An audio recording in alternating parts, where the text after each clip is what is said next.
Tetapi para penduduk memakai cara ini dikarenakan untuk menghindari kecurangan dan mendominasi pemilihan-pemilihan demokratis pertama. Jadi agar tidak ada kecurangan antara satu golongan satu dengan satu golongan yang lain, juga menghindari adanya fitnah gitu ya. Nah nih, sederhananya mencegah pemungutan bias, pemberian suara atau kecurangan, mendominasi pemilihan demokrasi pertama. Lalu yang kedua, di sini saya membahas juga sejarah demokrasi di Indonesia. Jadi sejarah demokrasi di Indonesia itu berawal dari dilantiknya Soekarno-Hatta sebagai presiden dan wakil presiden sehari setelah kemerdekaan negara Indonesia dideklarasikan. Jadi ketika beliau dilantik itu, pemerintah Indonesia belum mengatur sistem apa yang akan dianut oleh negara Indonesia. Presiden dan wakil presiden pun pada saat itu masih mencari sistem apa yang sekiranya cocok untuk dianut dan dijalankan oleh negara ini. Jadi pemimpin kita pada saat itu juga sedang bingung apa yang bagus untuk negara ini. Sistem apa gitu yang cocok dengan banyaknya penduduk, yang mana kita tidak bisa juga jika memikirkan diri kita sendiri gitu. Itu bagi pemimpin gitu, dalam hati pemimpin. Jadi kita harus memikirkan juga nasib rakyat agar mereka juga bisa mengeluarkan pendapatnya, bisa diterima gitu. Mereka juga mengeluarkan 3 maklumat. Yang pertama, maklumat wakil presiden tanggal 16 Oktober 1945 yang berisikan perubahan KNIP menjadi lembaga legislatif. Kedua, maklumat pemerintah tanggal 3 November tentang pembentukan partai-partai politik. Dan yang ketiga, maklumat pemerintahan tanggal 14 November 1945 tentang perubahan sistem pemerintahan dari sistem presidensial ke sistem parlementer. Nah, jadi ketika Soekarno-Hatta sebagai seorang presiden dan wakil presiden dilantik, dari situlah berawalnya dari sejarah demokrasi di Indonesia. Lalu yang terakhir ini contoh kasus demokrasi di Indonesia beserta solusinya. Di sini saya mengambil contoh mengenai pemilihan umum, di mana pemilihan umum yang seharusnya terjadi sebagaimana tercantum dalam pasal 22E ayat 1 adalah pemilihan umum secara langsung dan umum serta bersifat bebas, rahasia, jujur, dan adil. Namun bagaimanakah etika politik dari para aktor dalam pemilihan umum, khususnya calon pemerintah dan calon wakil rakyat Indonesia? Ini yang lagi booming-boomingnya ya. Di sini dikatakan pemilihan umum di Indonesia merupakan arena pertarungan aktor-aktor yang haus akan popularitas dan kekuasaan. Nah ini, yang haus akan popularitas dan kekuasaan. Sebagian besar petinggi pemerintahan di Indonesia adalah orang-orang yang sangat pandai mengubar janji untuk memikat hati rakyat. Tidak semuanya, hanya sebagian besar yang kita lihat saat ini yang muncul ya itu yang beberapa orang yang pandai mengubah janji gitu aja. Tapi sebenarnya nggak semua pemerintahan kayak gitu.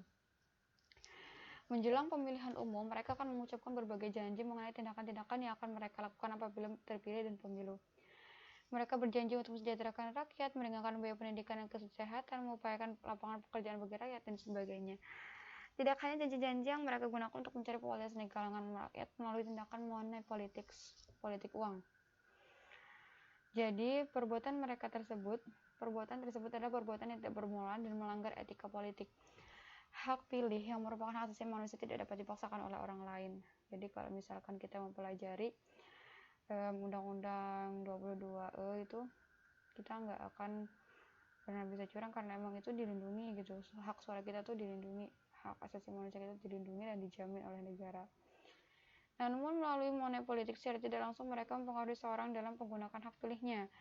Selain itu, perbuatan para calon petinggi pemerintahan tersebut juga melanggar prinsip pemilu yang langsung, umum, bebas, rahasia, jujur, dan adil.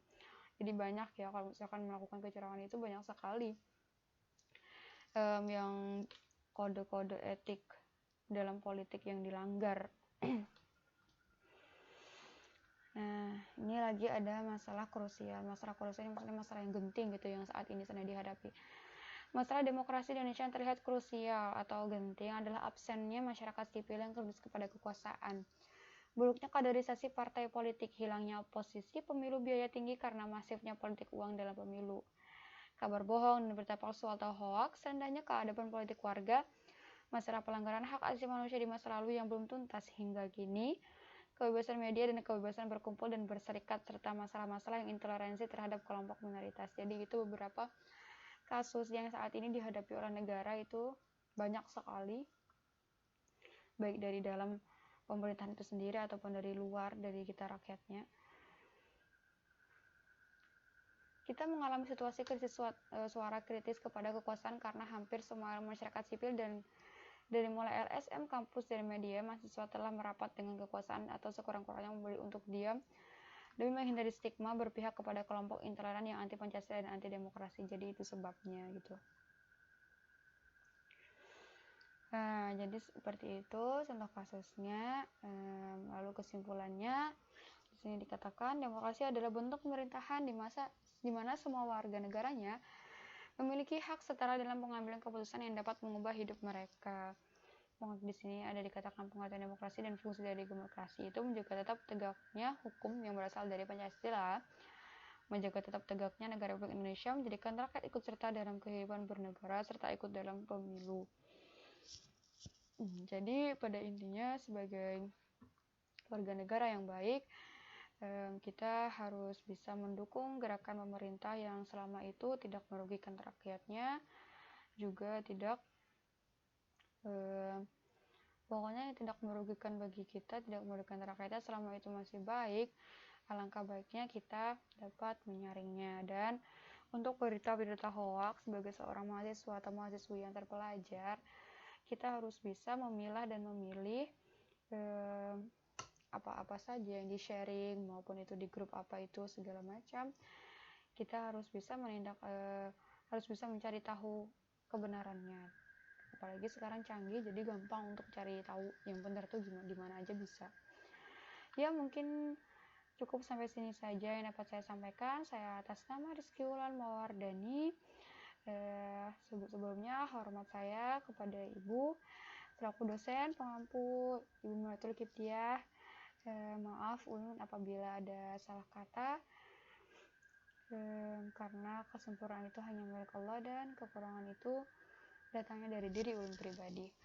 Ulun akhiri, wabillahi taufiq wal hidayah. Wassalamualaikum warahmatullahi wabarakatuh.